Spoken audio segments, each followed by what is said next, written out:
దొరికిపోతాడా? SIT అడిగిన ప్రశ్నలకు సూటిగా సమాధానాలు చెప్తాడా లేక తడబడుతున్నాడా? ఇప్పుడు ఇదే ఉత్కంఠ కొనసాగుతోంది. ఉదయం నుంచి సిట్ ఇన్వెస్టిగేషన్ రూమ్లో ఉన్న తరుణ్ను అధికారులు వరుస ప్రశ్నలతో ఉక్కిరి బిక్కిరి చేస్తున్నారు. దాదాపు 7 గంటలుగా తరుణ్ను విచారిస్తున్న సిట్ అధికారులు అతని దగ్గర నుంచి అసలు వాస్తవాలను బయటకు లాగే ప్రయత్నం చేస్తూ ఉన్నారు. ఇప్పటికే తరుణ్కు సంబంధించి కొన్ని కీలక ఆధారాలు, సాక్ష్యాలను చేతిలో పెట్టుకున్న సిట్ అధికారులు వాటిని చూపిస్తూ ప్రశ్నలు వేస్తున్నట్టు సమాచారం. అందరికీ వేసినట్టే తరుణ్కి కూడా మొదటి ప్రశ్న కెల్విన్ గురించి అడిగారు.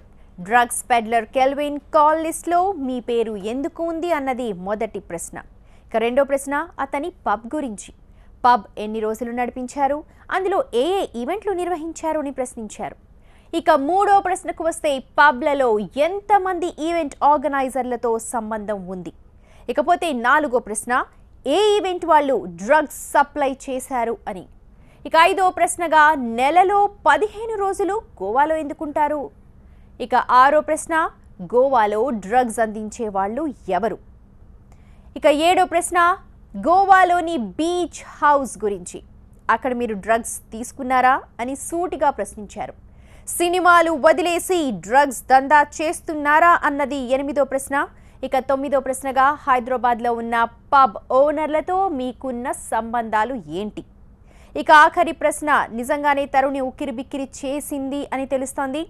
పబ్స్ డ్రగ్స్ తీసుకున్నట్టు ఉన్న ఆధారాలకు మీ దగ్గరున్న సమాధానం ఏంటి అని సిట్ అధికారులు ఇలా వరుస పెట్టి ప్రశ్నలను సంధిస్తూ ఉన్నారు.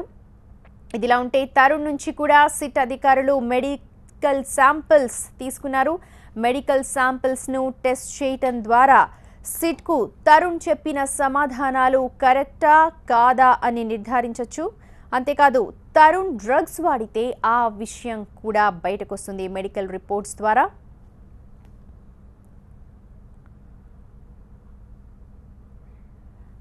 (2009) నుంచి ఆన్ అనే పబ్ని నిర్వహిస్తున్నాడు తరుణ్. డ్రగ్స్ కేసులో ఆరోపణలు ఎదుర్కొంటున్న పలువురు ప్రముఖులు కూడా పబ్ ప్రారంభోత్సవానికి హాజరైనట్టు తెలుస్తోంది. అయితే డ్రగ్స్ సరఫరాపై ఆరోపణలు రావడంతో పబ్ని విక్రయించాడు తరుణ్. దీంతో పబ్ నిర్వహించిన సమయంలో డ్రగ్స్ సరఫరా చేసేవారా, డ్రగ్స్ ఎక్కడి నుంచి సరఫరా అయ్యేవి, కెల్విన్తో ఉన్న సంబంధాలపై కూడా సిట్ అధికారులు ప్రశ్నలు సంధించారు.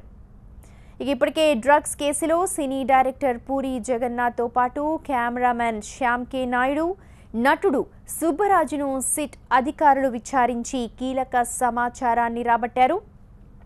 నిన్న జరిగిన విచారణలో సుబ్బరాజు కూడా పలు సంచలన విషయాలు బయటపెట్టినట్టు తెలుస్తోంది. ఈ నెల 19న పూరి జగన్నాథ్ని, 20న శ్యామ్ కే నాయుడుని, 21న సుబ్బరాజుని విచారించిన సిట్ ఇవాళ తరుణ్ని ఇంట్రాగేట్ చేస్తోంది. ఇక ఈ నెల 26న చార్మి, 27న ముమైత్ ఖాన్ని విచారించనున్నారు. ఈ నెల 19న సినీ డైరెక్టర్ పూరి జగన్నాథ్ను విచారించారు సిట్ అధికారులు. ఉదయం 10 గంటల నుంచి రాత్రి 9 గంటల వరకు అంటే దాదాపు 11 గంటల పాటు పూరి జగన్నాథ్ని విచారించారు. కెల్విన్తో ఉన్న పరిచయం, డ్రగ్స్ వాడకంపై ప్రశ్నలు సంధించారు. ఆ తర్వాత తన బ్లడ్ శాంపిల్స్ని కూడా సేకరించారు. ఇక రెండో రోజు కెమెరామెన్ శ్యామ్ కే నాయుడుని విచారించారు. శ్యామ్ని కేవలం 5 గంటల పాటు మాత్రమే విచారించి వదిలిపెట్టేశారు. మూడో రోజు సుబ్బరాజుని ఏకంగా 12.5 గంటల పాటు విచారించారు. ఈ ఇంట్రాగేషన్లో సుబ్బరాజు సంచలన విషయాలు వెల్లడించినట్టు తెలుస్తోంది. ఇక ఇవాళ తరుణ్ వంతు. తరుణ్ని కూడా ఇవాళ ఉదయం 10:30 నుంచి సిట్ అధికారులు విచారిస్తూ ఉన్నారు. ఇప్పటి వరకు ఎలాంటి సమాచారం ఇచ్చాడో తరుణ్ మనకు కాసేపట్లో తెలుస్తుంది. సిట్ అధికారులు మాత్రం ప్రశ్నల వర్షం కురిపిస్తూ ఉన్నారు. 15 రోజులు గోవాలో ఉంటాడు తరుణ్, 15 రోజులు హైదరాబాద్లో ఉంటాడు. గోవాలో ఎందుకు ఉండాల్సి వస్తోంది, గోవాకి హైదరాబాద్కి మధ్య ఎందుకు షఫిల్ అవుతూ ఉన్నారు, పబ్ని వేరే వాళ్ళకి విక్రయించినా కూడా ఇంకా గోవాలో ఉండాల్సిన అవసరం ఏంటి అన్న ప్రశ్నలు కూడా సిట్ అధికారులు వేస్తూ ఉన్నారు.